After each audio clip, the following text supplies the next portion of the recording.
নিপুণকে অপমান করে একই বলল মনোয়ার হোসেন ডিপজল। বিস্তারিত জানতে ভিডিওটি শেষ পর্যন্ত দেখুন।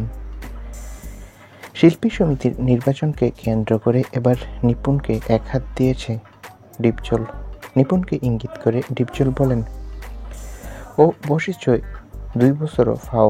মামলা চলমান থাকার পর নিপুণ সাধারণ সম্পাদকের চেয়ারে বসছে, এটা অবৈধ। কিভাবে বসে?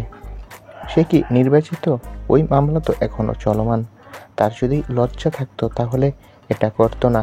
মেয়েটা যাই বলেছে, আমরা উল্টা পেয়েছি, ভালো কিছু পাইনি। আমি আশাও করি না, তবে দোয়া করি সে ভালো থাকুক, সুস্থ থাকুক। ডিপজল আরও বলেন, আমার কথা হচ্ছে টাকার দিকে না তাকিয়ে সমিতির ভালো হবে কি করলে সেটি দেখেন। আপনারা দেখেন আমার কথা ও কাজে মিল আছে কিনা। অবশ্যই মিল আছে।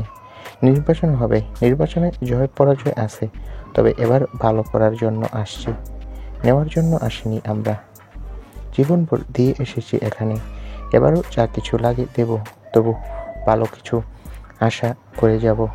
তো বন্ধুরা, তোমরা কে ডিপজলের সাথে একমত? তোমাদের নিপুণকে নিয়ে কি মন্তব্য কমেন্ট করে জানাও, আর আমাদের চ্যানেলটি সাবস্ক্রাইব করে রাখো। ধন্যবাদ।